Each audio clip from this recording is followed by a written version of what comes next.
कहानी शुरू होती है एक सॉर्ड से जो खुद को इंट्रोड्यूस करती है। वो बताती है कि वो एक सॉर्ड के रूप में रीइंकार्नेटेड हुई थी। कई सालों तक, हंड्रेड्स ऑफ ईयर्स तक, वो अलग अलग मास्टर्स से मिली। उसने उन मास्टर्स को हीरोज बना दिया जो हिस्ट्री में याद किए जाएंगे।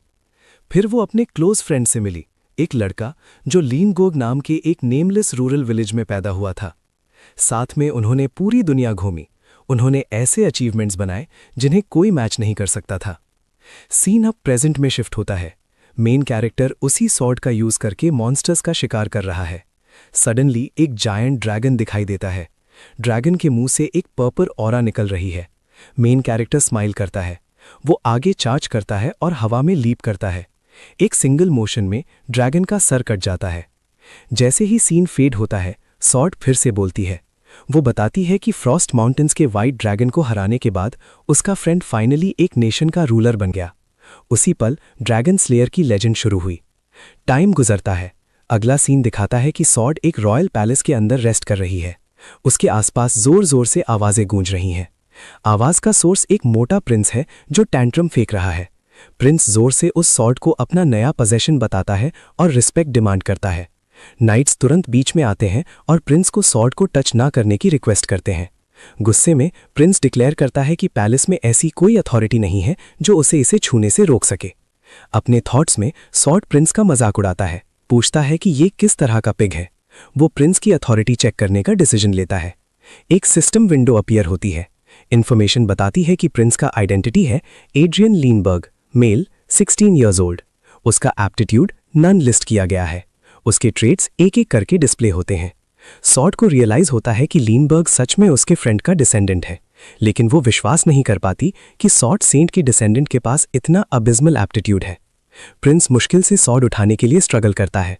वो डिक्लेयर करता है कि इस सॉर्ड के साथ ना तो किंग और ना ही नोबल्स उसका अपोज कर पाएंगे। वो ग्रेट ड्रैगन स्लेयर से पावर डिमांड करता है। अपने थॉट्स में सॉर्ड सवाल करता है कि वो इस जैसे इंसान को पावर क्यों दे। नाइट्स प्रिंस को शांत करने की कोशिश करते हैं, लेकिन प्रिंस वायलेंट हो जाता है। वो सबको धमकाता है और डिक्लेयर करता है कि जो भी उसे ऑर्डर देने की हिम्मत करेगा वो मौत डिजर्व करता है। अगले ही पल उसका पैर स्लिप हो जाता है। सॉर्ड सीधे उसकी अपनी चेस्ट में घुस जाती है। सब शॉक में सांस रोक लेते हैं। नाइट्स तुरंत रॉयल फिजिशियन को बुलाने दौड़ते हैं। सॉर्ड जज करता है कि जो इंसान अपने ही वेपन से खुद को स्टैब कर ले वो सिर्फ एक स्काउंड्रल है। सडनली उसका विजन ब्लर होने लगता है। एक सॉर्ड के रूप में अपने एग्जिस्टेंस में पहली बार उसे लगता है जैसे वो बेहोश होने वाली है। सॉर्ड को रियलाइज होता है कि अगर प्रिंस एड्रियन थ्रोन संभालता है तो इस किंगडम का कोई फ्यूचर नहीं है। वो प्रिंस को ऐसे डिस्क्राइब करता है जिसे रॉयल फैमिली के कोई भी नेचुरल गिफ्ट्स नहीं मिले, फिर भी एरोगेंस में फर्स्ट रैंक करता है। A person with no ability, फिर भी किंगडम में सबसे ज्यादा ग्रीड इसी में है। A stupid, lazy and violent pig. यही था फर्स्ट प्रिंस एड्रियन लीननबर्ग, किंगडम के फ्यूचर पर शैडो डालने वाली एक डार्क क्लाउड जैसी एग्जिस्टेंस। इस इंसिडेंट के बाद अजीब रूमर्स या अफवाहें फैलने लगती हैं। लोग कानाफूसी करते हैं कि प्रिंस को सॉर्ड से स्टैब किया गया, वो लाइफ एंड डेथ के बीच छूट रहा था और फिर जाग गया। सीन पैलेस के कॉरिडोर्स में शिफ्ट होता है। कई मेड्स आपस में गॉसिपिंग करती हुई दिखाई देती हैं। वो डिस्कस करती हैं कि प्रिंस हाल ही में बदल गया है। वो नोट करती हैं कि अब वो गुस्से में डाइनिंग टेबल्स नहीं पलटता। उन्होंने ये भी देखा कि उसने अपने डिलिंक्वेंट फॉलोअर्स के ग्रुप को समन नहीं किया है। मेड्स आपस में हंसती हैं। वो कमेंट करती हैं कि इतने माइटी फर्स्ट प्रिंस ने भी शायद शर्म सीख ली है। वो स्पेक्युलेट करती हैं कि शायद वो डर के मारे चुपचाप बैठा है। उनका मानना है कि अगर उसे टाइम दिया गया तो वो अपने पुराने तरीकों पर वापस आ जाएगा।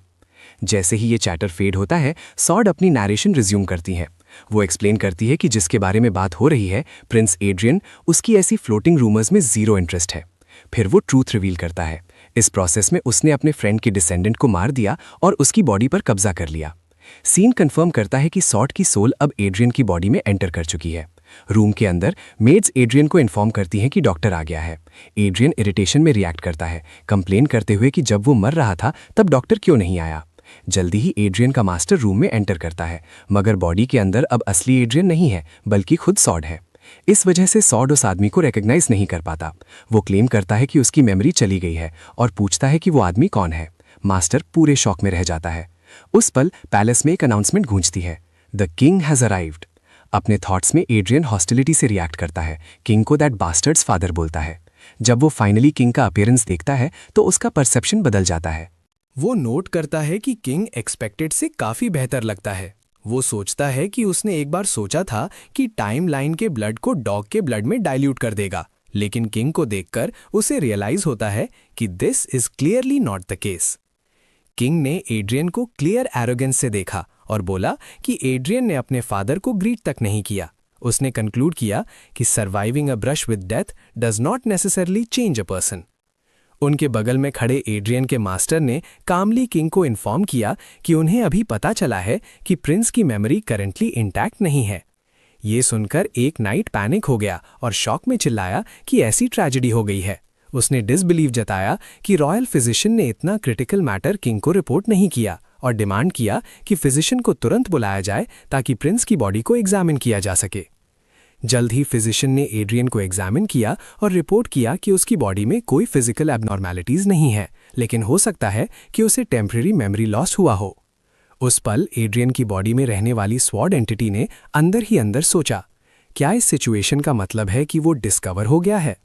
फिजिशियन ने फिर कोल्डली रिमार्क किया कि ये सिचुएशन ट्रूली कन्वीनियंट है। इसका मतलब था कि मेमोरी ना होने का क्लेम करने से वो एक्शंस खत्म नहीं हो जाते जो एड्रियन ने अब तक किए थे। ये सुनकर एड्रियन विजिबली शेकन हो गया। किंग ने फिर से बात की, कहा कि कभी कभी लोग गलत चॉइसेस करते हैं और ऐसे एक्शंस करते हैं जिन्हें सब कंडेम करते हैं। उन्होंने माना कि अगर कोई बाद में अपनी मिस्टेक्स रियलाइज करता है और उन्हें रिपीट नहीं करता तो उसे ग्रोथ और लर्निंग माना जा सकता है। लेकिन उन्होंने एम्फेसाइज किया कि एड्रियन सब कुछ भूल चुका है, जिससे ऐसा लगता है जैसे कुछ हुआ ही नहीं। इस वजह से एड्रियन ने अपने पास्ट से एक सिंगल स्टेप आगे नहीं लिया है और फ्यूचर में भी आगे नहीं बढ़ पाएगा। एड्रियन का मास्टर एक बार फिर बीच में आया और किंग को शांत होने के लिए कहा। अंदर ही अंदर एड्रियन ने अपनी सिचुएशन को कर्स किया। रियलाइज करते हुए कि वो सीरियस ट्रबल में फंस चुका है, उसे डर लगा कि उसे अब इंसान भी नहीं माना जाएगा, प्रिंस की तो बात ही छोड़ दो। कंफ्यूज्ड और डिस्ट्रेस्ड होकर उसने सोचा कि इस बॉडी के प्रीवियस ओनर ने किस तरह के एक्शंस किए थे। उस पल एड्रियन की मदर दौड़ते हुए आईं और उसे रोते हुए जोर से गले लगा लिया। उन्होंने कहा कि उन्होंने सब कुछ सुन लिया है और वो समझ सकती हैं कि वो कितना कंफ्यूज्ड होगा। उन्होंने उसे रीअश्योर किया कि उसकी मेमोरी जल्दी वापस आ जाएगी और कहा कि पास्ट ट्रिवियल था और उसे याद ना रखना कोई इतना सीरियस इशू नहीं होना चाहिए। उन्होंने रोते हुए नोट किया कि उसका एक समय का लवली फेस कितना गॉन्ट हो गया था और खुशी जताई कि उसने फाइनली अपनी आंखें खोल दी हैं। उन्होंने उसे वार्न किया कि वो फिर कभी ऐसी डेंजरस ऑब्जेक्ट को ना छुए और कहा कि वो इमेजिन भी नहीं कर सकती थी कि अगर वो जागा ना होता तो क्या होता। एड्रियन अंदर से और भी ज्यादा ट्रबल्ड हो गया और धीरे से सॉरी बोला, ये मानते हुए कि उनका असली बेटा मर चुका है और उसने अब एड्रियन की बॉडी पर कब्जा कर लिया है। उसके बाद उसकी मदर चली गई और उसे रेस्ट करने की इंस्ट्रक्शन दी। जब वो अकेला छोड़ दिया गया तो एड्रियन फ्रस्ट्रेटेड हो गया और अपने पास्ट पर रिफ्लेक्ट करने लगा। उसे याद आया कि कैसे उसके क्लोज फ्रेंड ने अर्नेस्टली उससे रिक्वेस्ट की थी कि वो उसके डिसेंडेंट्स का ख्याल रखे। फिर भी उसने उनमें से एक को तो मार ही दिया था। उसने माना कि ये इंटेंशनल नहीं था, बट रिगार्डलेस उसने ही वो लाइफ छोटी की थी। इस रियलिटी को एक्सेप्ट करते हुए उसने रिजॉल्व किया कि वो एक अच्छी लाइफ जिएगा, अपने लिए भी और उस मरे हुए लड़के के लिए भी। उसने याद किया कि वो पहले एक बार सोर्ड के रूप में रीइंकारनेट हुआ था और उसने अपनी पूरी लाइफ दूसरों की सफाई करने में बिता दी थी। उसने कंक्लूड किया कि ये मैटर नहीं करता कि ये बॉडी फैट है और इसमें टैलेंट नहीं है। जो मैटर करता था वो था अपनी पावर को रीबिल्ड करना। उसने खुद को याद दिलाया कि उसने पहले भी काउंटलेस चिल्ड्रन पाले हैं और उसे पता है कि क्या करना है। उसने डिसाइड किया कि पहला स्टेप होगा एक माना हार्ट रिफाइन करना। इस रिजॉल्व के साथ एड्रियन ने अपना मुंह खोला और अपने पूरे शरीर में माना फैलाने की कोशिश की, लेकिन बॉडी उसे एक्सेप्ट नहीं कर पाई। उसने बार बार ट्राई किया, लेकिन हर अटेम्प्ट फेलियर में एंड हुआ। आखिर में गुस्से से ओवरवेल्म्ड होकर वो जमीन पर गिर गया और बॉडी को कर्स किया कि ये कंप्लीटली यूजलेस है। एड्रियन सोचता है कि उसके कॉन्स्टिट्यूशन के साथ वो नॉर्मली शेयर पावर से माना को अंदर फोर्स कर देता। उस मोमेंट एक मेड आती है जिसके पास क्वीन का भेजा हुआ एक टॉनिक था। वो हिचकिचाती है, क्लियरली फ्राइटेंड। उसे डर था कि कहीं वो उसे फेंक ना दे। एड्रियन टॉनिक को देखता है और रियलाइज करता है कि इसे पीने से उसकी माना स्टेबलाइज होने में हेल्प मिल सकती है। उसने पूरा टॉनिक एक ही बार में पी लिया और फिर मेड को जाने को कहकर डिसमिस कर दिया। दोबारा अकेले होने पर एड्रियन ने फिर से माना को अपने शरीर में फैलाने की कोशिश की। एक वाइब्रेंट ब्लू ऑरा उसके अंदर से निकलता है जो एनर्जी से भरा था। उसने रियलाइज किया कि टॉनिक ने काम किया, बट इफेक्ट अभी भी इनसफिशिएंट है। माना की अमाउंट बहुत कम है और ये सिर्फ एक दिन बाद ही कंप्लीटली स्कैटर हो जाएगी। अनसैटिस्फाइड होकर एड्रियन ने मेड को और टॉनिक लाने का ऑर्डर दिया। कई दिन गुजर गए और एट लास्ट एड्रियन उस पॉइंट पर पहुंचा जहां वो एक माना हार्ट फॉर्म कर सकता था। उसे कॉन्फिडेंट फील हो रहा था, ये सोचकर कि ये कुछ ऐसा है जो उसने काउंटलेस टाइम्स पहले भी किया हुआ है। माना हार्ट क्रिएट करना इतना फैमिलियर लगता था कि उसे यकीन था कि वो आंखें बंद करके भी ये कर सकता है। लेकिन कुछ गलत हो गया। उसके चेस्ट में एक शार्प पेन सर्ज हुआ और उसके दिल को लगा जैसे वो फटने वाला है। उसने रियलाइज किया कि अगर वो अभी कॉन्शियसनेस खो देता है तो माना पीछे फ्लो हो जाएगी और उसे डिस्ट्रॉय कर देगी। उसने खुद को काम रहने पर फोर्स किया और माना के उस मास को सीज करने पर फोकस किया जो उसकी बॉडी में वाइल्ड हो रहा था। जल्दी करने की कोई जरूरत नहीं थी। उसने माना को केयरफुली गाइड किया, हार्ट के साथ पाथ को फॉलो करते हुए उसे धीरे और स्टेडिली राइट की तरफ डायरेक्ट किया। उसने नए हार्ट को सेटल होने और अपनी जगह सीप होने दिया। फाइनली प्रोसेस कंप्लीट हो गया। एड्रियन ने रियलाइज किया कि ये वो माना हार्ट नहीं है जो उसने किसी और के लिए क्रिएट किया था, बल्कि ये पूरा उसी का है। जो खुशियों से महसूस हुई वो ओवरवेलमिंग थी। उस मोमेंट एक सिस्टम विंडो अपीयर हुआ, अनाउंस करते हुए कि एक माना हार्ट क्रिएट हो चुका है। एड्रियन कंफ्यूज हो गया। वो सोच रहा था कि ये सिस्टम विंडो अब क्यों आ रहा है। तुरंत ही बाद सिस्टम नोटिफिकेशंस नॉन स्टॉप आने लगे, बता रहे थे कि connection with the source restore हो रहा है। कनेक्शन रिस्टोर तो हुआ, बट स्टेटस पुअर और हाईली अनस्टेबल है। सिस्टम रिपोर्ट करता है कि ज्यादातर अथॉरिटीज यूज नहीं किए जा सकते और सिर्फ कुछ अथॉरिटीज ही करंटली अवेलेबल है। अथॉरिटी जिसे इंस्पेक्शन कहा जाता है वो लिमिटेड यूज के लिए अवेलेबल हो जाती है। एड्रियन अब अपोनेंट्स की क्वालिटीज चेक कर सकता था जिनका लेवल उससे कम या उसके जैसा हो। पूरी तरह कंफ्यूज एड्रियन शॉक में रिएक्ट करता है। एक और नोटिफिकेशन फॉलो होता है, कहता है कि अथॉरिटी जिसे थर्ड आई कहा जाता है वो एक्सट्रीमली लिमिटेड यूज के लिए अवेलेबल है। उसका विजन नोटिसेबली इंप्रूव हो जाता है। जल्दी ही बाद अथॉरिटी जिसे थर्ड ईयर कहा जाता है वो एक्सट्रीमली लिमिटेड यूज के लिए अवेलेबल हो जाती है, जिससे वो पहले से कहीं ज्यादा अच्छा सुन सकता था। एड्रियन रियलाइज करता है कि उसका विजन इनक्रेडिबली क्लियर हो चुका है और वो रूम के बाहर से भी साउंड सुन सकता है। वो मेड्स को सुनता है जो उसके पर्सनालिटी में आए चेंजेस के बारे में बात कर रही थीं और हंस रही थीं। उन्हें पता नहीं था कि बिग प्रिंस तो मर चुका है और अब उसकी बॉडी में एक सोड इनहैबिट करता है। अचानक सिस्टम नोटिफाई करता है कि उसकी बॉडी में सारी माना एग्जॉस्ट हो चुकी है और यूसेज ऑफ अथॉरिटीज को फोर्सिबली टर्मिनेट कर दिया गया है। एड्रियन समझ गया कि एक्सट्रीमली लिमिटेड का असल मतलब क्या है। वो एब्सोल्यूट सेंसेस जो उसके पास एक सोर्ड के रूप में थे, जहां वो बिना किसी ब्लाइंड स्पॉट के हर डायरेक्शन में सब कुछ परसीव कर सकता था, वो अभी के लिए चले गए हैं। वो सिर्फ थोड़ी सी माना स्क्वीज आउट कर सकता है, जो बस दरवाजे के बाहर की आवाजें सुनने या अपने विजन को थोड़ा सा एनहांस करने के लिए काफी हो। उसने रियलाइज किया कि जब वो अपनी माना कैपेसिटी बढ़ाना शुरू करेगा तो ये एबिलिटीज इंप्रूव होनी चाहिए। जैसे ही स्ट्रेन फेड्स होता है उसे भूख लगती है। थोड़ी देर बाद उसकी मदर आती है और अफेक्शनेटली उसके गालों को दबाती है। वो उसकी तारीफ करती है कि उसने सारी मेडिसिन पी ली और प्राउडली उसे गुड सन कहती है। कुछ देर बाद क्वीन अपने ब्रदर को साथ लाती है और एड्रियन से पूछती है कि क्या वो उस आदमी को जानता है। एड्रियन मानता है कि वो उसे रिकॉग्नाइज नहीं करता। क्वीन का ब्रदर ऑब्जर्व करता है कि सच में उसकी मेमोरी लॉस हो चुकी है। क्वीन फिर अपने ब्रदर से अपने सन की हेल्प करने को कहती है। एड्रियन क्वीन के ब्रदर को क्लोजली ऑब्जर्व करता है और उसे फीलिंग आती है कि क्वीन का ब्रदर उसे पसंद नहीं करता।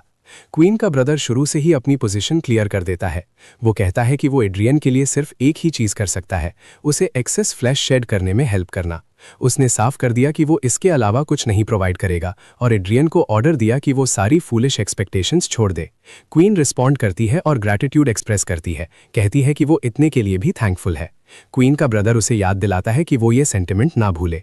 उस पल से क्वीन का ब्रदर, जो एड्रियन का अंकल भी था, एड्रियन को हार्श ट्रेनिंग देना शुरू कर देता है। उसने स्ट्रिक्ट ऑर्डर्स दिए कि अब से एड्रियन को हर चीज खाने या पीने से पहले अपने अंकल की परमिशन लेनी होगी।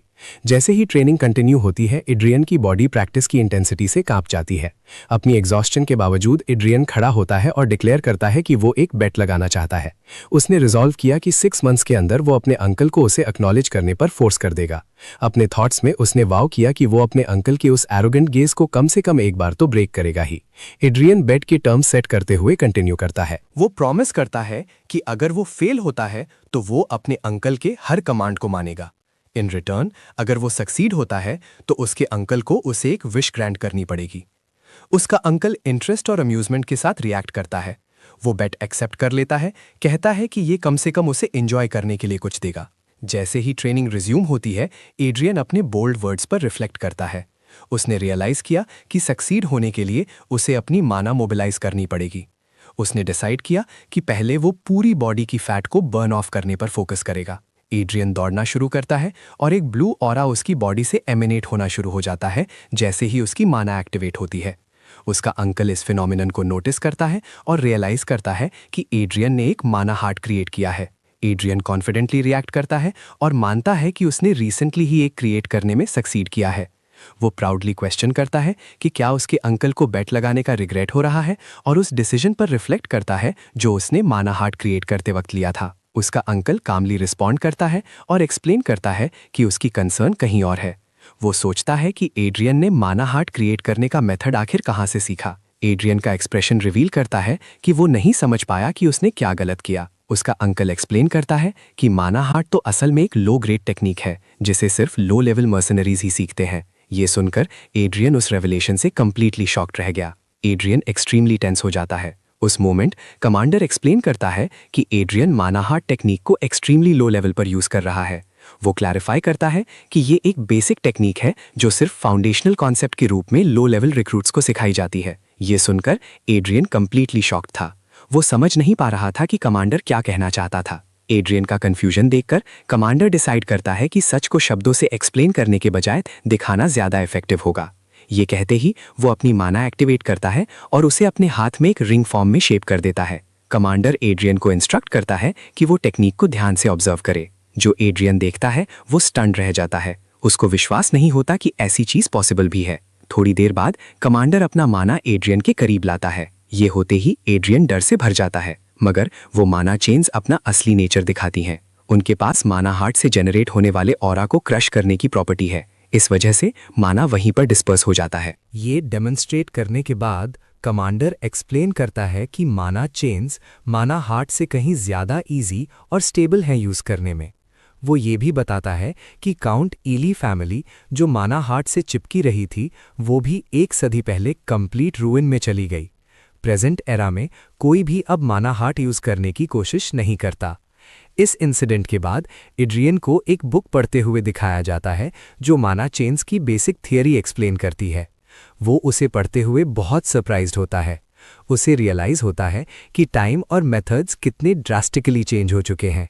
बुक एक्सप्लेन करती है कि मेजेस माना गैदर करने के लिए सर्कल्स यूज करते हैं, वहीं नाइट्स माना गैदर करने के लिए चेन्स वीव करते हैं। एक नाइट का रेल्म वोवन चेन्स की नंबर से डिटरमिन होता है।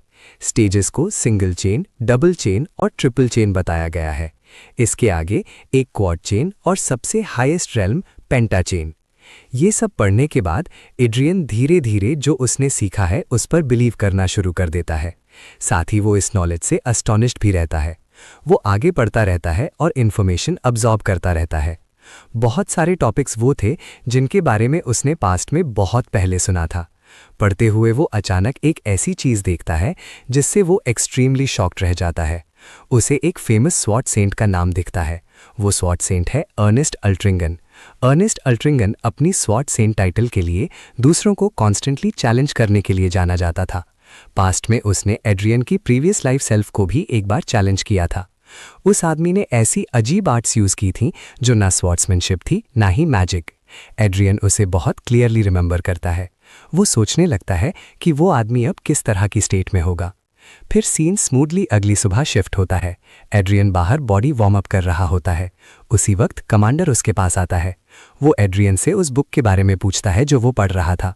कमांडर आगे बोलता है कि अब तक एड्रियन को रियलाइज हो जाना चाहिए कि उसने कितना फूलिश डिसीजन लिया है। कमांडर की बातों का एड्रियन पर कोई इफेक्ट नहीं होता। एड्रियन बहुत स्ट्रॉन्ग कॉन्फिडेंस के साथ रिस्पॉन्ड करता है। वो बिल्कुल बिलीव नहीं करता कि उसने कोई फूलिश स्टेप उठाया है। कमांडर को विश्वास करना मुश्किल लगता है कि एड्रियन अभी भी सिचुएशन नहीं समझ रहा और पीछे हटने से रिफ्यूज कर रहा है। उसी वक्त एड्रियन अपने हाथ में माना एक्टिवेट करता है। वो एक्सप्लेन करता है कि सभी माना हार्ट से एक जैसे शेप के नहीं होते। वो रीजन देता है कि भले ही एक ही क्लास के बच्चों को सेम एजुकेशन मिलती हो, उनके टैलेंट्स कभी आइडेंटिकल नहीं होते। कमांडर रिस्पॉन्ड करते हुए कहता है कि उसके सोल्जर्स में एड्रियन जैसे बहुत हैं। ये सोल्जर्स कभी कभी खुद को पास्ट के हीरोज मानने लगते हैं। उन सब का फेट सेम हुआ। वो 2 चेन्स को भी सरपास नहीं कर पाए। एंड में वो सब रूइन हो गए। लेकिन अगर एड्रियन सच में उनसे डिफरेंट है तो उसे ये खुद प्रूव करना होगा। कमांडर डिमांड करता है कि एड्रियन एक डबल चेन नाइट को हराए। अगर एड्रियन ये अकम्प्लिश कर पाता है तो कमांडर एड्रियन की मदर की विश पूरी करेगा। वो विश ये है कि कमांडर एड्रियन का गार्डियन बन जाए। अनवेवरिंग कॉन्फिडेंस के साथ एड्रियन रिस्पॉन्ड करता है। वो अपने अंकल से पूछता है कि क्या उनका गार्डियन बनना सच में एक अच्छी बात होगी। वो एडमिट करता है कि वो खुद भी इस मैटर पर पूरी तरह सर्टेन नहीं है। इस क्वेश्चन से एटमॉस्फेयर थोड़ी देर के लिए साइलेंट हो जाता है। एड्रियन का अंकल फिर रिस्पॉन्ड करते हुए पूछता है कि क्या एड्रियन उसकी क्वालिफिकेशंस पर क्वेश्चन कर रहा है गार्डियन बनने के लिए। वो सिर्फ एक कमांडर नहीं है, वो किंगडम का एक काउंट है और नॉर्दर्न आर्मी का कमांडर है। वो ब्लैक लांसर्स का मास्टर है। वो उन 5 सिल्वर लाइन्स में से एक भी है जो हिज मैजेस्टी की सर्व करते हैं। वो एक ऐसा आदमी है जिसने 4 रिंग्स बुने हैं, एक क्वाड चेन नाइट, बेल बैलरहार्ट। ये उस आदमी का नाम है जो एक दिन एड्रियन के पीछे खड़ा हो सकता है। जैसे ही ये डिक्लेयर होता है, बेल फोर्सफुली अपना ऑरा रिलीज करता है। फिर वो चैलेंज करता है कि क्या ऐसी क्वालिफिकेशंस अभी भी गार्डियन बनने के लिए इनसफिशिएंट है। बेल के ओवरवेलमिंग ऑरा की वजह से एड्रियन की बॉडी पर माइनर इंजरीज आने लगती हैं। एड्रियन उस प्रेशर को इंड्योर और कंटेन करने की कोशिश करता है। उसी वक्त बेल के नाइट्स इमीडिएटली अपनी स्वॉर्ड्स ड्रॉ करते हैं और उनकी तरफ पॉइंट करते हैं। वो प्रिंस एड्रियन को और इंजरी सफर नहीं करने दे सकते। वो डिमांड करते हैं कि बेल पीछे हटे। ये देखकर बेल जोर से हंसने लगता है। दूसरी तरफ इंजर्ड होने के बावजूद एड्रियन भी स्माइल करने लगता है। बेल फिर एड्रियन को याद दिलाता है कि वो अपनी ही बातों से बैक ना हो। थोड़ी देर बाद सीन शिफ्ट होता है। एड्रियन कंप्लीटली एग्जॉस्टेड दिखाया जाता है। वो खुद को स्टडी करने के लिए एक टेबल पर झुक जाता है। उसको लगता है कि वो उस दिन बेल के हाथों लगभग मर ही गया था। बेल के पहले के शब्द उसके माइंड में गूंज रहे थे। उसे इंसल्ट और मॉक किया जाना याद आता है। बेल ने कहा था कि इतने फूलिश एक्नॉलेजमेंट के साथ एड्रियन उसे चैलेंज करने की हिम्मत कर रहा है। उसने क्लेम किया था कि एड्रियन तो एक सिंगल माना हार्ट चेन बनाने में भी फेल हो जाएगा। जैसे ही ये इंसल्टिंग रिमार्क्स रीसर्फेस होती हैं, एड्रियन के अंदर गुस्सा बढ़ने लगता है। रेज से भरा हुआ वो अपने रूम की तरफ जाता है। जैसे ही वो डोर ओपन करता है, अंदर से कोई उसे कहता है कि वो उसका वेट कर रहा था। वो आदमी रॉयल फिजिशियन है। एड्रियन उसे क्लियरली रिमेंबर करता है। ये देखकर कि हिज हाइनेस उसे याद रखता है, रॉयल फिजिशियन को बहुत खुशी मिलती है। एड्रियन उसे उसके विजिट का रीजन पूछता है। फिजिशियन एक्सप्लेन करता है कि वो क्वीन के ऑर्डर्स पर हिज हाइनेस पर हीलिंग मैजिक यूज करने आया है। फिजिशियन फिर अपना मैजिक मैनिफेस्ट करता है। इस साइट पर एड्रियन का गुस्सा एक्सप्लोड हो जाता है और वो डिक्लेयर करता है कि इसकी जरूरत नहीं है, अननेसेसरी। एड्रियन रॉयल फिजिशियन को धक्का देता है और उसे रूम से बाहर निकाल देता है। एड्रियन को लगता है कि अगर हीलिंग मैजिक यूज किया गया तो आज उसने जो भी सफरिंग एंड्योर की है वो सब वेस्ट हो जाएगी। इस आउटबर्स्ट को देखते हुए एड्रियन का नाइट उसे केयरफुली और चुपचाप ऑब्जर्व करता है। सीन फिर अगली सुबह ट्रांजिशन होता है। कोई डाइनिंग रूम में एंटर करता है और एड्रियन को देखकर शॉक्ड हो जाता है। वो आदमी स्माइल कर रहा है। वो थर्ड प्रिंस है। एड्रियन शांति से ब्रेकफास्ट कर रहा होता है। खाते हुए वो सोचता है कि ये पर्सन कौन हो सकता है। नाइट धीरे से उसके कान में फुसफुसाता है कि वो आदमी थर्ड प्रिंस है। थर्ड प्रिंस मेंशन करता है कि उसने सुना कि एड्रियन के साथ कुछ अनफॉर्चुनेट हुआ। वो कमेंट करता है कि एड्रियन जितना एक्सपेक्टेड था उससे कहीं बेहतर लग रहा है। वो तो ये भी बोलता है कि ये डिसअपॉइंटिंग है। ये सुनकर एड्रियन पूछता है कि थर्ड प्रिंस यहाँ क्यों आया है। वो कहता है कि उसके साथ जो कुछ भी हुआ वो थर्ड प्रिंस का कंसर्न नहीं है। ये बातें थर्ड प्रिंस को गुस्सा दिलाती हैं। उसे बिलीव करना मुश्किल लगता है कि ये वही आदमी है जिसने एक बार खुद को अपनी सॉर्ट से स्टैब कर लिया था। थर्ड प्रिंस फिर ओपनली स्टेट करता है कि उसने एड्रियन के बारे में एक इंटरेस्टिंग रूमर सुनी। रूमर के मुताबिक एड्रियन ने काउंट बेल के साथ एक बेट लगाई। कहा जाता है कि एड्रियन एक डबल चेन नाइट से डुअल करने वाला है। ये सुनकर एड्रियन साइलेंट हो जाता है। एक पल सोचने के बाद थर्ड प्रिंस स्माइल करने लगता है। फिर वो एड्रियन के क्लोजर स्टेप करता है। वो एक आइडिया प्रपोज करता है। वो सजेस्ट करता है कि किसी और के बजाय वो खुद एड्रियन का ओपोनेंट बन सकता है। चैलेंज के बारे में बोलने के बाद थर्ड प्रिंस उस जगह से चला गया। उसने जिस तरह से चैलेंज इशू किया वो इरिटेशन से भरा हुआ था। वहीं खड़े हुए एड्रियन अपने माइंड में क्वेश्चन करने लगा कि पूरी लीननबर्गर फैमिली ऐसी ही क्यों है। क्लैरिटी के लिए एड्रियन पास के एक नाइट की तरफ मुड़ा और थर्ड प्रिंस के बारे में डिटेल्स पूछी।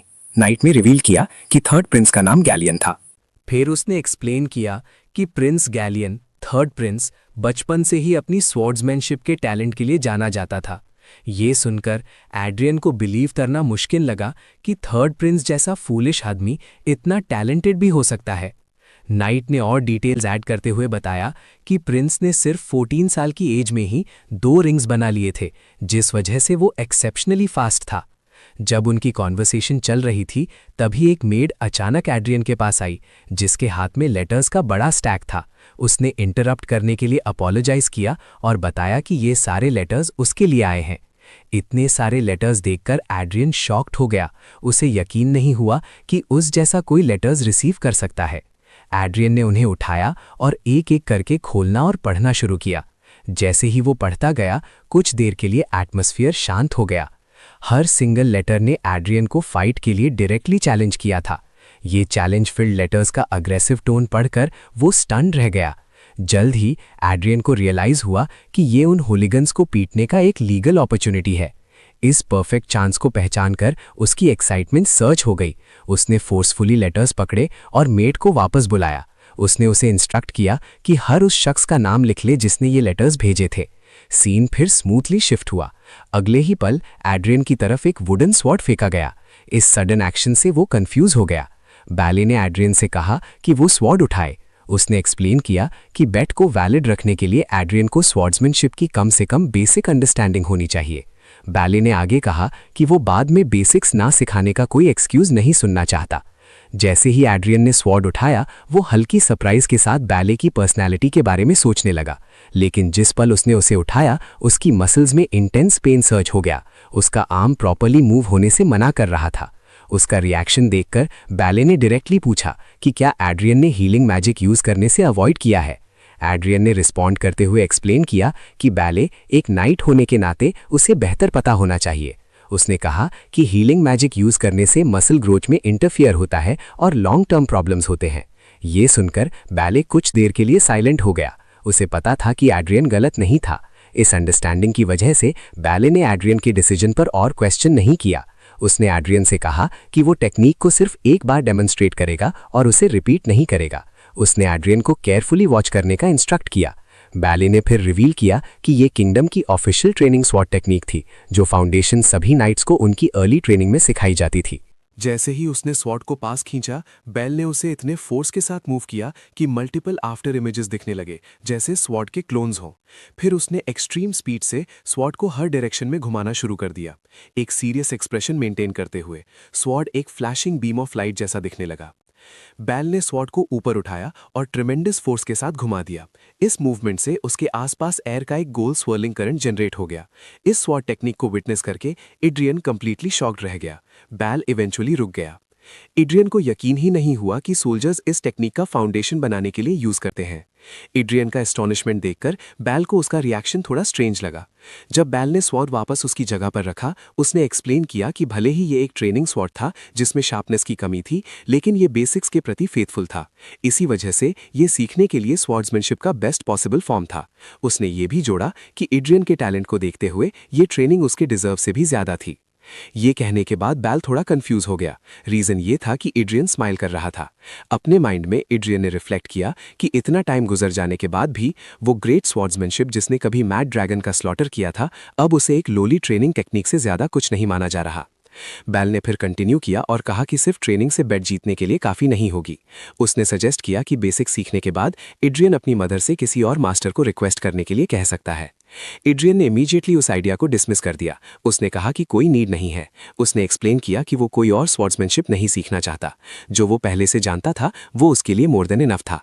एड्रियन की वर्ड सुनकर बैल ने उसे वैसा ही प्रोसीड करने को कहा जैसा वो चाहता था। उसके बाद एड्रियन ने अपने वुडन स्वॉर्ड को टाइटली ग्रिप किया और अकेले ही प्रैक्टिस करना शुरू कर दिया। जैसे ही वो ट्रेन कर रहा था, उसके माइंड में थॉट्स एको हो रहे थे। उसने रिफ्लेक्ट किया कि करंट ड्रैगन स्लेयर को एक लोली ट्रेनिंग स्वॉर्ड से ज्यादा कुछ न मानने का रीजन शायद एक नेचुरल फिनोमिनन था। भले ही उसे ये एडमिट करना पसंद नहीं था, उसे लगता था कि ऐसा इसलिए था क्योंकि ड्रैगन स्लेयर में ड्रैगन्स को स्ले करने की विल की कमी थी। जिन्होंने अपने माना हार्ट्स को डिस्कार्ड कर दिया था और स्वॉर्ड में विल ब्रीथ करना भूल चुके थे, उनके पास ड्रैगन स्लेयर की ट्रू वैल्यू को पहचानने की आइज हो ही नहीं सकती थी। जब एड्रियन इन थॉट्स के साथ प्रैक्टिस कर रहा था, बैल ने सडनली अपनी स्वॉर्ड एड्रियन की ब्लेड के ऊपर रख दी। इस एक्शन से एड्रियन कंफ्यूज हो गया। बेल ने एक्सप्लेन किया कि सिर्फ स्ट्रेंथ से सोर्ड को पावर नहीं मिलेगी। उसने उसे सोर्ड को उस तरह मूव करने को कहा जैसे उसे सिखाया गया था। बेल ने एड्रियन के स्टमक की तरफ पॉइंट किया, फिर उसकी लेग्स की तरफ, एक्सप्लेन करते हुए कि अगर स्ट्रेंथ अप्लाई करनी है तो वो पूरे बॉडी से आनी चाहिए, सिर्फ आर्म्स यूज करने से कुछ नहीं होगा। इस एक्सप्लेनेशन से एड्रियन के अंदर एक नर्व स्ट्राइक हुई। उसने रियलाइज किया कि जिस बॉडी पर वो करंटली बिलीव करता था वो अभी भी एक्सट्रीमली वीक थी, यहां तक कि उसकी फेक ड्रैगन स्लेयर टेक्निक की इमिटेशन भी क्लमजी थी।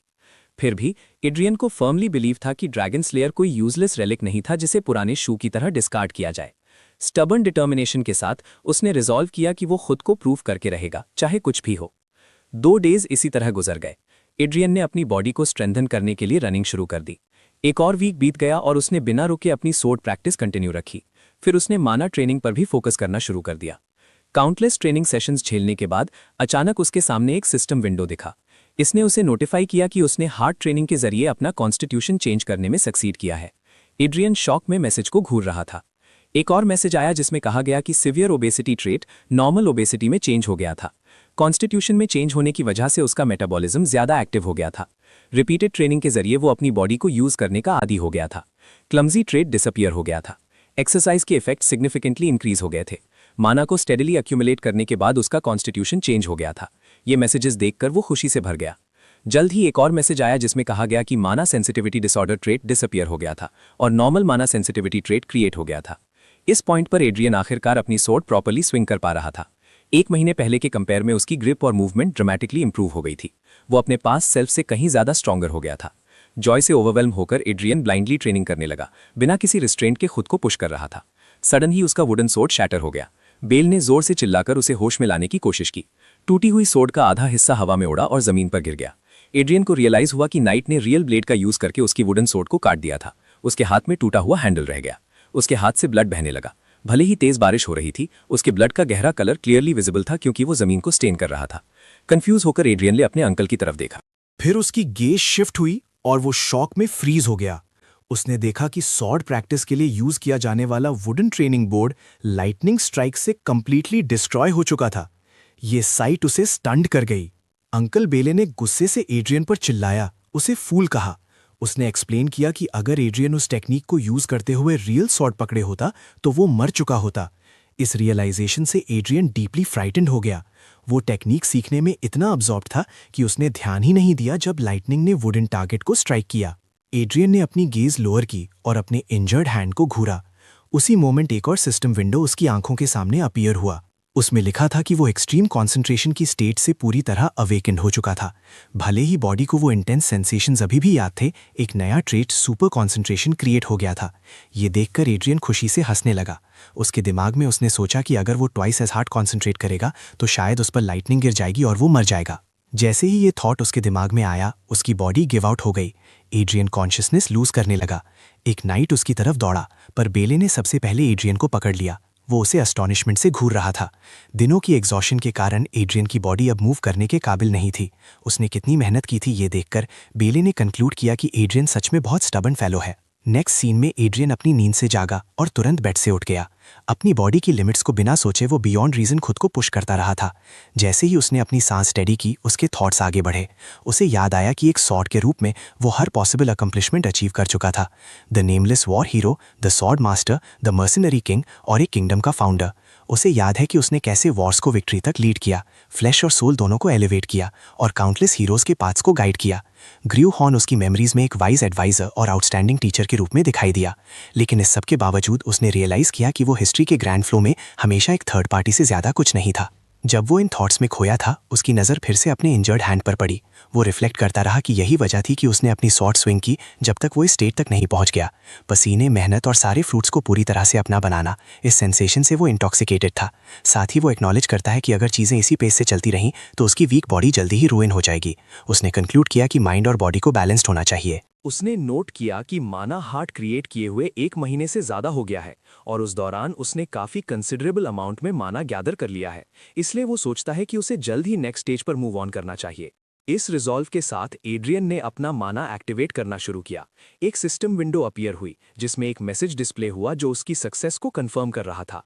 माना एड्रियन की बॉडी के सेंटर में गैदर होता दिखाया गया और इस प्रोसेस के थ्रू उसकी बॉडी की कैपेबिलिटीज इंक्रीज हो गईं। फिर माना हार्ट एक्सपैंड हो गया। एड्रियन माना को अपने सामने देख पा रहा था। उसने उसके नीचे अपना हाथ रखा। एक और सिस्टम मैसेज अपीयर हुआ जिसमें लिखा था कि बॉडी थोड़ा और माना विथस्टैंड करने के केपेबल हो गई है। फिर माना उसकी बॉडी में वेन्स की तरह फ्लो करने लगा, जैसे मसल्स में दौड़ रहा हो। इसने उसकी मसल्स को पेनिट्रेट किया और बोन्स को भी स्ट्रेंथन किया। इसके बाद सिस्टम ने एक और मैसेज डिस्प्ले किया, एक्सप्लेन करते हुए कि एक्सपैंडेड माना हार्ट के कारण उसकी फिजिकल कॉन्स्टिट्यूशन चेंज हो गई है। फिर एड्रियन ने अपनी आंखें खोली, रियलाइज करते हुए कि जिस पर्पस के लिए उसने माना एक्टिवेट किया था वो पूरा हो गया है। उसके बाद उसने अपनी स्वॉर्ड की तरफ देखा और सोचा कि वो अपनी नए डेवलप्ड बॉडी को टेस्ट करेगा। उसने स्वॉर्ड उठाई और उसे स्विंग किया और रिजल्ट में स्वॉर्ड ने लर्न लेवल रीच कर लिया। अब वो बेसिक लेवल पर ऑरा यूज करने के केपेबल हो गया था। बढ़ते हुए कॉन्फिडेंस के साथ एड्रियन को लगता है कि इस टेक्निक से वो कम से कम बेसिक स्टेज को तो सरपास कर ही सकता है। जैसे ही सीन ट्रांजिशन हुआ, बेल वहां आया और एड्रियन को इन्फॉर्म किया कि पूरे किंगडम में र्यूमर्स फैल रहे हैं। र्यूमर्स सुनकर एड्रियन सरप्राइज्ड हो गया। बेल ने क्लैरिफाई किया कि वो उस ट्रबलसम बेट की बात कर रहा है और एक्सप्लेन किया कि उसकी वजह से उसे खुद भी बहुत इनकन्वीनियंस हो रहा है। फिर बेल ने सजेस्ट किया कि एड्रियन के लिए बेहतर होगा कि वो जल्दी से एक स्पारिंग पार्टनर ढूंढ ले। इस प्रपोजल से एड्रियन थोड़ा टेकन अबैक हो गया। एड्रियन थर्ड प्रिंस के बारे में सोचने लगा और बोला कि उसने पहले ही डिसाइड कर लिया है कि उसका स्पारिंग पार्टनर कौन होगा। उसने आगे एक्सप्लेन किया कि तुरंत एक डबल चेन से फेस करना उसके लिए डिफिकल्ट होगा, इसलिए उसने प्रपोज किया कि वो पहले सिंगल चेन फाइटर्स के साथ स्पारिंग शुरू करेगा और फाइनल डिसीजन अपने मटर्नल अंकल पर छोड़ दिया। ये कहने के बाद एड्रियन ने अपने नाइट काल को समन किया और उससे उस सवाल का जवाब पूछा जो उसने पहले उठाया था। काल ने अफर्मेटिव में रिस्पॉन्ड किया, एक्सप्लेन करते हुए कि उसने सब कुछ बिल्कुल रिक्वेस्टेड तरीके से ऑर्गेनाइज किया है। फिर उसने उन इंडिविजुअल्स की एक लिस्ट प्रेजेंट की जिन्होंने एड्रियन को स्पैरिंग रिक्वेस्ट्स भेजी थीं। काल ने इसके बाद पूछा कि क्या एड्रियन सच में इन लोगों के साथ प्रैक्टिस मैचेस करना चाहता है। रिस्पॉन्स में एड्रियन ने कामली रिएक्ट किया, मतलब उसने उस इंटेंशन को एक्सेप्ट कर लिया। काल ने पॉइंट आउट किया कि लिस्ट में ज्यादातर लोगों के दिलों में एड्रियन के खिलाफ ग्रजेस हैं और वो ड्यूल के बहाने उसे हार्म करने की अटेम्प्ट कर सकते हैं। एड्रियन ने एक्नॉलेज किया कि वो पहले ही इस रिस्क से अवेयर है और इसीलिए इंसिस्ट किया कि उसका मटर्नल अंकल ही रेफरी बनेगा। बेल चुपचाप उनका पूरा एक्सचेंज सुनता रहा जब सीन सेटल हो रहा था। किसी ने कोई रिस्पॉन्स नहीं दिया और एड्रियन ने आगे बढ़ते हुए कहा कि वो कुछ ग्रैंड नहीं मांग रहा, बस ये कि मैच के दौरान कोई मरना नहीं चाहिए और ये फेवर तो दिया जा सकता है। इसके साथ सीन स्मूथली शिफ्ट हो गया कुछ दिन बाद का। फर्स्ट मैच का दिन आ गया। एड्रियन का पहला ओपोनेंट अपीयर हुआ और मैच रॉयल पैलेस के अंदर सेट किया गया। जैसे ही एड्रियन ने पैलेस देखा, वो शॉक से भर गया। उसने पहचाना कि ये फर्स्ट प्रिंस का पैलेस है, वही जगह जहां वो स्काउंड्रल रहता है। जो आदमी उसके सामने खड़ा था वो टेलर टेलहाइम था, जो एक ऑर्डिनरी बैरन्स फैमिली का सेकंड सन था। कुछ साल पहले एड्रियन ने टेलर और उसकी फैमिली को ह्यूमिलिएट किया था, सिर्फ इसीलिए क्योंकि वो एक ऑर्डिनरी लिनिएज से बिलोंग करते थे। टेलर के थॉट्स ऊपर आए। उसे याद आया कि कैसे उसके फादर और बड़े ब्रदर को उस स्काउंड्रल प्रिंस से एक इंडेलिबल इंसल्ट झेलना पड़ा था। उसे याद आया कि कैसे फैमिली की ऑनर को जमीन में कुचल दिया गया था और कैसे उसके फादर और ब्रदर आज भी कई नोबल्स के टारगेट्स ऑफ रिडिक्यूल बने हुए हैं। गुस्से से भरा हुआ टेलर ने एड्रियन का नाम लिया और वाव किया कि वो उस दिन के लिए उसे जरूर पे डियरली करवाएगा। बाहर से उसने his highness the first prince Adrian Leinberger को ग्रीटिंग्स दिए। फिर टेलर को जमीन पर हाथ में स्वॉर्ड लिए दिखाया गया। अपना इंट्रोडक्शन देने के बाद उसने आगे डिक्लेयर किया कि वो सिंगल चेन का एक अप्रेंटिस नाइट है और टेलहाइम फैमिली की स्वॉर्ड्समैनशिप का प्रैक्टिशनर है। एड्रियन ने रिस्पॉन्ड किया और सवाल किया कि एक मामूली प्रैक्टिस मैच के लिए, जो ऑफिशियल ड्यूल भी नहीं है, टेलर इतना ग्रैंडियोस क्यों बन रहा है। फिर उसने टेलर की तरफ पॉइंट किया और काल से पूछा कि क्या ये आदमी सच में नाइट है, रिमार्क करते हुए कि वो इनक्रेडिबली वीक लग रहा है। ये बातें सुनकर टेलर गुस्से में डूब गया। उसके दिमाग में उसने कंफर्म किया कि र्यूमर सच है, ये मानते हुए कि एड्रियन एक इम्पोलाइट और एरोगेंट आदमी है जिसे अपनी जगह और कॉमन सेंस नहीं पता। उसी मोमेंट में बैले ने स्टेप इन किया और एड्रियन को अपनी बातें आगे बढ़ाने से रोका। बैले टेलर के पास गया और उससे कहा कि वो उसकी फीलिंग समझता है, लेकिन उसे याद दिलाया कि मैच अभी शुरू भी नहीं हुआ है और उसे अपना मोमेंटम विड्रॉ करने को कहा। बैले को देखते ही टेलर की आंखों में एक अलग ही लाइट अपीयर हुआ, जैसे वो किसी ऐसे शख्स को देख रहा हो जिसे वो बहुत डीपली एडमायर करता है। पूरे रिस्पेक्ट के साथ टेलर ने बैले को पोलाइटली ग्रीट किया, कहा कि उनसे मिलकर खुशी हुई। ये इंटरैक्शन देखकर एड्रियन इरिटेट हो गया और रिमार्क किया कि किसी को लगेगा कि उसका मटर्नल अंकल ही प्रिंस है। बैले ने रिस्पॉन्ड किया और एड्रियन से कहा कि उसे पास्ट में प्रॉपर्ली बिहेव करना चाहिए था। एड्रियन ने जवाब दिया, हर बार पुरानी कहानियां लाने पर अनॉयंस एक्सप्रेस करते हुए। जब एक्सचेंज एंड हो गया तो बैले ने दोनों को अपनी पोजीशंस लेने का इंस्ट्रक्ट किया। एड्रियन और टेलर दोनों अपनी जगह पर मूव हुए। टेलर ने अपना ऑरा एक्टिवेट किया और अपना अटैक लॉन्च करने से पहले उसने एड्रियन को केयरफुल रहने की वार्न किया। फिर वो स्ट्राइक करने के लिए आगे बढ़ा। टेलर बहुत हाई स्पीड से चार्ज फॉरवर्ड हुआ, लेकिन एड्रियन ने उसके मूवमेंट को यूजलेस कहकर डिसमिस कर दिया। एड्रियन ने अपनी सोर्ड के अंदर माना एक्टिवेट किया और स्ट्राइक बैक किया। उस माना का साइड देखकर टेलर शॉक में चला गया।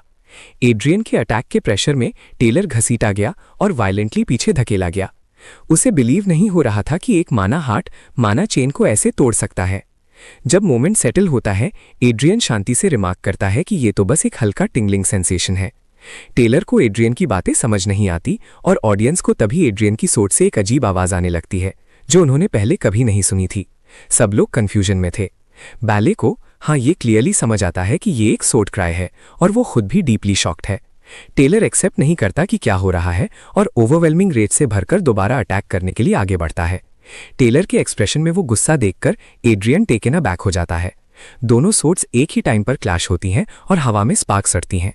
टेलर फिर वाइल्ड अटैक्स की सीरीज शुरू करता है। अपनी सोर्ड एड्रियन पर एक मैडमैन की तरह चला रहा था। बार बार ऑनस्लॉट को डॉज करने के बाद एड्रियन की सोर्ड एक बार फिर टेलर की ब्लेड से क्लैश करती है। इस बार एड्रियन पीछे धकेला जाता है। जैसे ही वो फुटिंग रीगेन करता है, वो इंटरनली रिफ्लेक्ट करता है कि ऐसा कहा जाता है कि रिंग का माना हार्ट के माना का पोलर ऑपोजिट होता है, और उसे रियलाइज हुआ कि वो बातें सच थीं। एक हल्की सी स्माइल के साथ उसे सेंस होता है कि माना अनस्टेबल लग रहा है, जैसे वो किसी भी मोमेंट पर बैकफ्लो हो सकता है।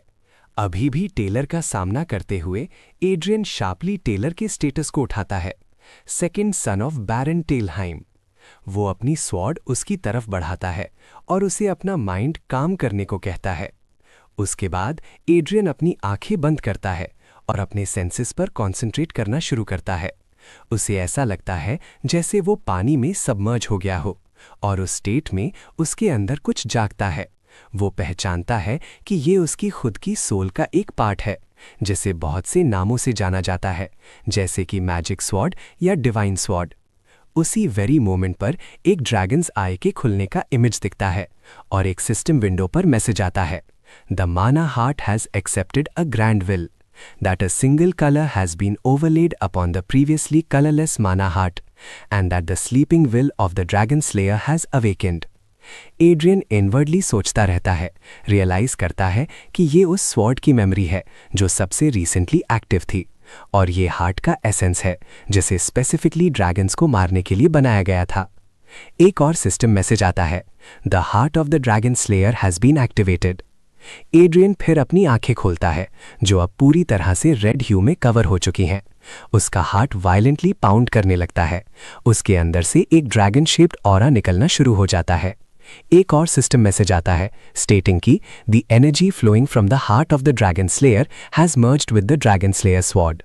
ड्रैगन शेप्ड ऑरा एड्रियन की बॉडी से इतनी इंटेंसिटी के साथ निकलता रहता है कि सबको दिखाई देता है। टेलर अटर शॉक में रह जाता है, क्योंकि उसने पहले कभी ऐसा कुछ नहीं देखा था। बेल तुरंत एड्रियन को रुकने के लिए चिल्लाता है, लेकिन एड्रियन हेजिटेट नहीं करता। अगले ही इंस्टेंट में वो टेलर की तरफ एक डायरेक्ट अटैक लॉन्च कर देता है। एड्रियन का स्वॉर्ड अटैक एक्सट्रीमली डेंजरस था। उस मोमेंट में एक ब्रीफ फ्लैशबैक दिखाया जाता है। पास्ट में एड्रियन ने अपने अंकल से एक फेवर मांगा था। उसने रिक्वेस्ट की थी कि अगर उसके अंकल को कभी लगे कि एड्रियन अपने ओपोनेंट को मारने वाला है तो वो विदाउट हेजिटेशन इंटरवीन करे और उसे किसी भी कीमत पर रोके। वही एग्जैक्ट सिचुएशन अब सामने थी। एड्रियन टेलर को मारने की कगार पर था। फेवर याद करते हुए अंकल तुरंत उन दोनों के बीच में आया और अपना माना एक्टिवेट किया। उसने एड्रियन पर एक डायरेक्ट माना अटैक लॉन्च किया। इम्पैक्ट से एड्रियन पीछे की तरफ उड़ गया और वायलेंटली दीवार से टकराया। तुरंत बाद एड्रियन के नाइट्स ने अपनी स्वॉर्ड्स उठाई और उन्हें काउंट बेल की तरफ पॉइंट किया। नाइट काल ने बेल के एक्शंस पर क्वेश्चन उठाया, स्टेट करते हुए कि एक रॉयल इंडिविजुअल पर इतना सडनली अटैक करना, सिचुएशन जो भी हो, एक काउंट के लिए ठीक नहीं है। उस मोमेंट पर एड्रियन ने अपना कंपोजर रिगेन किया और खड़ा होने लगा। उसने सबके सामने अपने नाइट्स को पीछे हटने का ऑर्डर दिया। एड्रियन ने रिवील किया कि उसने खुद अपने अंकल से इंटरवीन करने को कहा था अगर बातें वहां तक पहुंच जाती हैं, लेकिन उसने फिर अपने अंकल को डांटा, ये कहते हुए कि उसने इतनी ओवरवेलमिंग फोर्स से मार खाने को नहीं बोला था। उसके शब्दों ने वहां मौजूद सबको शॉक कर दिया। अगले ही मोमेंट में एड्रियन ने अपने मना को इनवर्ट फोकस किया ताकि वो अपने हार्ट को हील कर सके। उसे ऐसा लगा जैसे उसका मना हार्ट 2 टुकड़ों में स्प्लिट हो गया हो। जैसे ही वो खुद को स्टेबलाइज कर रहा था, उसने अपने अंकल की स्ट्रेंथ पर रिफ्लेक्ट किया। उसे रियलाइज हुआ कि उसके अंकल की पावर एक सिंगल मना चेन वाले इंडिविजुअल के कंपैरिजन में कंप्लीटली डिफरेंट लेवल पर थी। क्योंकि उसने अटैक हेड ऑन लिया था, उसने रिलीफ के साथ नोट किया कि कोई लास्टिंग आफ्टर इफेक्ट्स नहीं लग रहे थे। सैटिस्फाइड फील करते हुए एड्रियन ने कंक्लूड किया कि सब कुछ एंड में अच्छा हो गया। उसने खुद को यह भी याद दिलाया कि वो स्पारिंग मैच जीत गया था। तभी उसका अंकल सडनली अपीयर हुआ और एड्रियन के चेयरफुल मूड के पीछे की वजह पूछी। एड्रियन ने पूछा कि उसका अंकल वहां क्यों आया था। अंकल ने एक्सप्लेन किया कि वो ये ऑब्जर्व करने आया था कि एड्रियन क्या कर रहा है। अंकल ने फिर सीधे उस सॉर्ट टेक्निक की बात की जो एड्रियन ने कुछ मोमेंट्स पहले यूज की थी। रिस्पॉन्स में एड्रियन ने स्टेट किया कि उसने बस सॉर्ट के एसेंस के प्रति फेथफुल रहने की कोशिश की थी। अंकल लॉस फॉर वर्ड्स था। इंटरनली वो एड्रियन के नेचर पर पॉन्डर कर रहा था, नोट करते हुए कि ये वो इंडिविजुअल है जिसने कभी रियल बैटलफील्ड देखा भी नहीं था। उसने फिर अपना इंटरप्रिटेशन एक्सप्लेन किया, स्टेट करते हुए कि मैंने जो एसेंस समझा वो प्योर मर्डरस इंटेंट था। वो ब्लेटेंट और ऑफेंसिव लगा। ये एक्सप्लेनेशन सुनकर एड्रियन ने ऑकवर्डली रिस्पॉन्स दिया, एक्सप्रेस करते हुए कि ये अनएक्सपेक्टेड था। उसने एडमिट किया कि उसने सॉर्ट को परस्यूट ऑफ परफेक्शन मानने वाला एक लंबा लेक्चर एंटिसिपेट किया था। अंकल ने अपना स्टैंस क्लैरिफाई किया, स्टेट करते हुए कि वो एक सोल्जर है, नाइट नहीं। वो विक्ट्री का पाथ फॉलो करता है, पाथ ऑफ राइचियसनेस का नहीं। एड्रियन ने इस डेक्लेरेशन पर कोई रिस्पॉन्स नहीं दिया। अंकल ने कंटिन्यू किया, वॉर्न करते हुए कि एड्रियन की सॉर्ट एक्सेसिव थी। उसने कॉशन दिया कि अगर ब्लड लस्ट ज्यादा बढ़ गई तो फ्रेंड और फो में डिस्टिंग्विश करने की एबिलिटी चली जाएगी। एड्रियन ने वार्निंग पर क्वेश्चन किया, एक्सप्लेन करते हुए कि यही इशू वो वजह थी कि वो अपनी स्वॉर्ड को करेक्ट करने के लिए इतना एफर्ट डाल रहा था।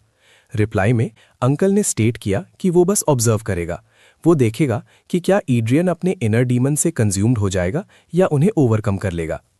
3 डेज की इंटेंस प्रैक्टिस स्पारिंग खत्म होने के बाद सीन शिफ्ट हुआ। टेलर ट्रेनिंग ग्राउंड्स पर अकेले प्रैक्टिस कर रहा था। एड्रियन उसके पास आया और उसका नाम कंफर्म किया। उसने टेलर को बताया कि उसने पिछले 3 डेज में एक्सट्रीमली हार्ड वर्क किया है। उस एफर्ट की वजह से एड्रियन ने सजेस्ट किया कि अब टेलर प्रॉपर रेस्ट डिजर्व करता है। ये सब कहने के बावजूद एड्रियन को थोड़ा शेम फील हो रहा था। उसका बिलीफ था कि अगर टेलर उसे थोड़ा सा भी डैमेज दे पाता तो टेलर को शायद थोड़ी शांति मिलती, लेकिन ऐसा कभी हुआ नहीं। ये सुनकर टेलर क्लियरली शॉक्ड था। उस मोमेंट पर एड्रियन ने कुछ लाने का ऑर्डर दिया। एक मेड एक बॉक्स लेकर आई। बॉक्स देखकर टेलर ने पूछा कि ये क्या है। एड्रियन ने फिर एक्सप्लेन किया कि उसने सुना था कि पास्ट में टेलर को उसने कितना बुरा ट्रीट किया था। एड्रियन ने बॉक्स टेलर के हाथों में रखा और कंटिन्यू किया। उसने स्टेट किया कि वो नहीं जानता कि इससे टेलर के हार्ट को ईज मिलेगा या नहीं, लेकिन उसने इंस्ट्रक्ट किया कि वो इसे बैरन टेलहाइम तक पहुंचा दे। उसने एक्सप्लेन किया कि ये ज्यादा कुछ नहीं, बस एक ऑफरिंग और एक लेटर है। उसने फिर फर्मली टेलर को तुरंत निकलने और रास्ते में केयरफुल रहने को कहा। यह सुनकर टेलर बहुत ज्यादा ब्लश करने लगा। जैसे ही एड्रियन पलटा और चलने लगा, उसने इंटरनली रिफ्लेक्ट किया कि उस ट्रैश ने जो मेस क्रिएट किया था उसे साफ करने की उसकी कोई ऑब्लिगेशन नहीं थी। टेलर ने उसे थैंक किया और उस एरिया से चला गया। एड्रियन ने फिर अपने थॉट्स कंटिन्यू किए, खुद को याद दिलाते हुए कि अगर किसी से वर्क करवाया गया है तो उसकी प्राइस हमेशा देनी पड़ती है। अगले सीन में यह क्लियर हो गया कि उस ट्रैश प्रिंस की प्रैक्टिस स्पारिंग लेबरबर्गर किंगडम में एक मैसिव टॉपिक ऑफ डिस्कशन बन चुकी थी। लोग ओपनली गॉसिप करते हुए दिखे। उनका कहना था कि उसके एरोगेंस ने ही उसकी कबर खुदवा दी है। उन्होंने इंसिस्ट किया कि फर्स्ट प्रिंस को उसकी पास्ट मिसडीड्स के लिए काफी भारी कीमत चुकानी पड़ेगी। कुछ लोग तो ये क्यूरियस थे कि वो कितना बड़ा फूल बनेगा, लेकिन जब कई डेज निकल गए तब भी वो न्यूज नहीं आई जिसका सब वेट कर रहे थे। एक आदमी को शुरू में लगा कि दूसरा आदमी स्पारिंग इवेंट के बारे में बात कर रहा था। दूसरे पर्सन ने क्विकली क्लैरिफाई किया, एक्सप्लेन करते हुए कि कुछ मिसअंडरस्टैंडिंग हो गई थी। उसने कहा कि his highness the first prince उतना बुरा पर्सन नहीं है जितना र्यूमर्स में बताया गया था। एक और आदमी ने ऐड किया कि डुअल में दोनों साइड्स ने अपना बेस्ट दिया एंड बस इतना ही था। तीसरे पर्सन ने भी सेम स्टेटमेंट रिपीट किया, कहा कि दोनों साइड्स ने सिंपली अपना बेस्ट परफॉर्म किया। उनकी बातों और बिहेवियर को देखकर सुनने वाले पूरे शॉक्ड रह गए। फिर सीन उस पर्सन को रिवील करता है जिसने ये सब न्यूज़ सुनी थी। ये कमेंट सुनकर एड्रियन गुस्से से भर गया। उसने फ्यूरियसली सोचा कि ये लोग सिर्फ इसलिए चुप हैं क्योंकि वो उससे हारने के बाद एम्बैरेस्ड हैं। उसने नोबल्स को क्रिटिसाइज किया, कहते हुए कि उनके पास क्लियरली कोई बेटर काम नहीं है। उसने सोचा कि उन्हें अपना टाइम कुछ प्रोडक्टिव करने में स्पेंड करना चाहिए। ये आउटबर्स्ट सुनकर उसके अंकल ने रिमार्क किया कि एड्रियन को ऐसी बातें नहीं करनी चाहिए। उसी मोमेंट टेलर बॉक्स कैरी करते हुए वापस आया। उसे देखकर एड्रियन ने एंग्रीली टेलर को इंस्ट्रक्ट किया कि वो जब भी बाहर जाए तो स्पारिंग रिजल्ट्स के बारे में वर्ड स्प्रेड करना इंश्योर करे। एड्रियन के गुस्से से डरकर टेलर क्विकली अग्री हो गया। एड्रियन ने फिर खुद से सोचा कि अब तो रूमर्स फाइनली सेटल डाउन हो जाएंगे। उसी सेम मोमेंट वो हल्का सा सरप्राइज्ड हो गया। एक मेड ने अप्रोच किया और इन्फॉर्म किया कि रूमर्स हैं कि हिज हाइनेस मैचेस के रिजल्ट्स फैब्रिकेट करने के लिए इंटिमिडेशन यूज कर रहे हैं। ये सुनकर एड्रियन सीरियस हो गया। इंटरनली हाउएवर उसे अजीब तरह से सैटिस्फाइड फील हुआ और उसने डिसाइडेड किया कि वो सिर्फ ट्रेनिंग पर फोकस करेगा। उसने अपनी स्वॉर्ड निकाली और उसे मल्टीपल डायरेक्शंस में स्विंग करना शुरू कर दिया। एट द सेम टाइम उसने मूवमेंट्स में माना इन्फ्यूज किया। माना उसके सेंट्रल पॉइंट से बाहर की तरफ रिलीज हो रहा था। फिर उसने काल से पूछा कि कितने स्पारिंग पार्टनर्स बचे हैं। काल ने रिप्लाई किया कि आज का विजिटर लास्ट है। एड्रियन ने कमेंट किया कि अप्रेंटिस नाइट्स अब उसके लिए सफिशिएंट नहीं है। काल ने रिस्पॉन्ड किया कि एटलीस्ट फाइनल अपोनेंट एक प्रॉपर नाइट है। उसने एक्सप्लेन किया कि वो ऐसी थी जिसने ट्रू स्वॉर्ड्समैनशिप को मास्टर किया था, उन दूसरों की तरह नहीं जो सिर्फ अपनी फैमिली स्वॉर्ड रिफाइन करते थे। वो एक एलीट थी जो अपनी ब्लेड को ट्रूली ट्रेन करने के लिए एक नाइट ऑर्डर में एंटर हुई थी। ये सुनकर एड्रियन स्माइल किया और उसे आयरन लायन नाइट ऑर्डर से बिलोंग करने वाली अप्रेंटिस नाइट के रूप में आइडेंटिफाई किया। फिर सीन कहीं और शिफ्ट हो गया। एक वुमन दूर से अप्रोच करती हुई दिखी। उसे नोटिस करते हुए एक गार्ड ने कहा कि उसके आर्मर पर बने iron lion knight order crest के बेसिस पर यह पक्का वही है। उसने उसे क्लिफ पर खिलने वाला फूल बताया। उसने उसे थॉर्नी रोज कहा, वो वुमन जिसने सभी मेन के दिल तोड़े थे। जैसे ही वो वुमन आगे बढ़ती रही, गार्ड ने फिर से बोला, उसकी एक्स्ट्राऑर्डिनरी ब्यूटी की तारीफ करते हुए। उसने रिमार्क किया कि ये इम्प्रेसिव है कि उसके जैसी वुमन भी यहाँ अपने खुद के फीट पर आई है। दूसरे गार्ड ने रिस्पॉन्ड किया, कहा कि इस सेंस में प्रिंस के पास काफ़ी इम्प्रेसिव कैपेबिलिटी है। फिर उसने ऐड किया कि अगर प्रिंस उस वुमन से ह्यूमिलेट हो गया तो ये सच में एक हिलेरियस साइट होगी। द आयरन लायन नाइट्स एक एलीट नाइटली ऑर्डर थी जो किंगडम के सभी दूसरे ऑर्डर्स को राइवल करती थी। फेम और कॉम्बैट प्राउस दोनों के पिनेकल पर खड़ी थी। सिर्फ उनका नाम ही रिस्पेक्ट कमांड करता था और उनके मेंबर्स को सोल्जर्स और नोबल्स के बीच लिविंग लेजेंड्स माना जाता था। उनकी रैंक्स में आवन केरियन खड़ी थी, एक ट्रेनी नाइट जिसके टैलेंट ने already wide spread attention draw कर लिया था। ऑल्दो वो अभी भी एक अप्रेंटिस थी, आयरन लायन नाइट्स में उसका ऑफिशियल इंडक्शन कंफर्म हो चुका था, जो उसे राइजिंग स्टार और ऑर्डर के फ्यूचर के लिए प्रॉमिसिंग कैंडिडेट मार्क करता था। एक फॉर्मल गैदरिंग के दौरान नाइट एड्रियन ने प्रिंस एड्रियन और आवन के बीच की स्ट्रेन्ड हिस्ट्री को एक्सप्लेन करने की कोशिश की। उसे हिज हाइनेस और यंग नाइट के बीच पास्ट की एक माइनर मिसअंडरस्टैंडिंग बताया, लेकिन एड्रियन ने इंटरनली उस एक्सप्लेनेशन को डिसमिस कर दिया, ये मानते हुए कि ये कोई मिसअंडरस्टैंडिंग नहीं थी और आवन ने विलिंगली फाइट चूज की थी। फिर एक मेड ने रिवील किया कि पास्ट में प्रिंस एड्रियन ने ही आवन को इंसल्ट किया था। ये सुनकर पास का एक सोर्ड्समैन विजिबली शॉक्ड हो गया और इंटरनली एड्रियन को उसके बिहेवियर के लिए कर्स किया। सीन स्मूथली पास्ट में शिफ्ट हो गया। उस मेमोरी में प्रिंस को आवन को अपनी पर्सनल मेड बनने का ऑर्डर देते हुए दिखाया गया। जब आवन ने रिफ्यूज किया तो उसने वर्बल अटैक किया, बिना किसी रोक टोक के क्रूअल और डिमीनिंग वर्ड्स फेंके। प्रेजेंट में वापस आकर एड्रियन ने उस मेमोरी पर रिफ्लेक्ट किया, रिकॉल करते हुए कि उसने कुछ ऐसा सुना था। उसने अपने पास्ट एक्शंस को एक रॉटन स्काउंडल की ट्विस्टेड कोर्टशिप से ज्यादा कुछ नहीं माना, खुद को कन्विंस करते हुए कि आवन ने उस वक्त उसे देखा होगा तो वो उसे अगली नहीं लगी होगी। प्रेजेंट सीन रिज्यूम हुआ जब आवन ने प्रिंस एड्रियन के सामने फॉर्मली बाउ किया, रिस्पेक्टफुली ग्रीट किया और एक्नॉलेज किया कि जब वो लास्ट मिले थे उससे काफी टाइम हो गया था। उसके वर्ड्स में एक शार्प एज थी जब उसने रिमार्क किया कि वो बिल्कुल भी चेंज नहीं हुआ है। एड्रियन ने कॉन्फिडेंस से रिस्पॉन्ड किया, असर्ट करते हुए कि वो सच में चेंज हुआ है और काफी ज्यादा चेंज हुआ है। इंटरनली उसने रिफ्लेक्ट किया कि उसके बीइंग का कोर ही अब डिफरेंट हो गया था। इसका रीजन उसने वो कर्मा बताया जो उसने टाइम के साथ अक्यूमुलेट किया था। उस मोमेंट काउंट बैलर अरीना में डिसेंड हुए। उन्हें देखते ही आवन ने इमीडिएटली डीपली बाउ किया और खुद को आयरन लायन नाइट्स की अप्रेंटिस नाइट के रूप में इंट्रोड्यूस किया। उसने काउंट बैलरहार्ट को अनवेवरिंग रिस्पेक्ट के साथ फॉर्मली ग्रीट किया। नरेटर ने उसका नाम एक बार फिर एम्फसाइज किया, अरविन केरियन, जब वो काउंट के सामने खड़ी थी। काउंट बैलरहार्ट ने उसे कॉशियस रहने की वार्निंग दी, नोट करते हुए कि प्रिंस की सॉर्ड में एक वेनमस एज है। ये वार्निंग देने के बाद उसने दोनों फाइटर्स को अपनी पोजीशंस लेने का इंस्ट्रक्ट किया और डिक्लेयर किया कि मैच इमीडिएटली शुरू होगा।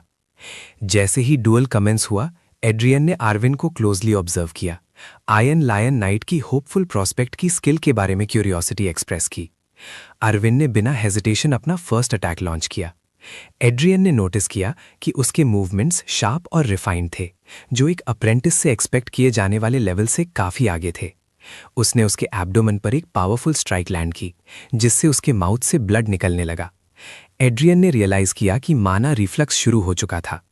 अरविंद ने अपना रिलेंटलेस असॉल्ट जारी रखा। एड्रियन को बार बार स्ट्राइक किया बिना उसे रिकवर होने का एक मोमेंट दिए। उसने खुद को पूरी तरह से पुशबैक होते हुए पाया। इंटरनली एक्नॉलेज किया कि सिचुएशन डेंजरस हो रही थी और ये अप्रोच काफ़ी नहीं होगी। जब अरविंद एक बार फिर उसकी तरफ चार्ज हुई तो एड्रियन ने फाइनली एक हिडन पावर एक्टिवेट की। The dragon slayers heart awakened with in him. Power के सडन सर्च से अरविंद विजिबली शॉक थी। एड्रियन ने अपनी सॉर्ड के सिंगल स्विंग से रिटेलिएट किया।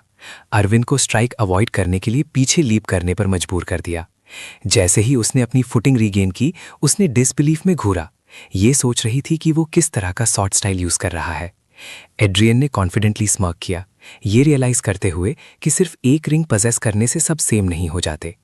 उसने एक्नॉलेज किया कि अरविंद ऑर्डिनरी फाइटर्स के कंपैरिजन में कंप्लीटली डिफरेंट लेवल पर थी, रैबल से बहुत ऊपर। फिर भी उसने सेंस किया कि असेस करने के लिए और भी बहुत कुछ था। उसी मोमेंट उसके सामने एक सिस्टम विंडो अपीयर हुई, अनाउंस करते हुए कि authority of evaluation limited use के लिए अवेलेबल थी। सिस्टम ने अरविंद किरण का स्टेटस रिवील किया। She was a 19-year-old female apprentice night. उसकी एप्टीट्यूड में हाई प्रोफिशिएंसी दिखी स्वॉर्डशिप में और आर्चरी में, स्ट्रॉन्ग कॉम्बैट आर्ट्स और एक्सेप्शनल माना सेंसिटिविटी। उसके ट्रेड्स में शामिल थे sword genius, competitive spirit, Peerless beauty, a tough exterior with a soft heart और एक रोमांटिसिस्ट नेचर। इवैल्यूएशन रिव्यू करने के बाद एड्रियन ने कंक्लूड किया कि अरविंद उससे थोड़ी वीक थी, पर फिर भी कंपेरेबल थी। दोनों फाइटर्स एक बार फिर एक दूसरे पर चार्ज हो गए। एक रेड ऑरा एड्रियन की बॉडी से निकला, जबकि अरविंद के अंदर से ब्लू ऑरा सर्च हुआ। उनकी ब्लेड्स बार बार क्लैश हुई जैसे ही बैटल इंटेंसिफाई हुआ। जैसे जैसे फाइट चलती रही, एग्जॉस्शन ने दोनों को थका दिया। अपनी लिमिट्स पहचानते हुए काउंट बैलर हार्ड ने इंटरवीन किया और डिक्लेयर किया कि मैच आज के लिए खत्म होगा और कल रिज्यूम होगा।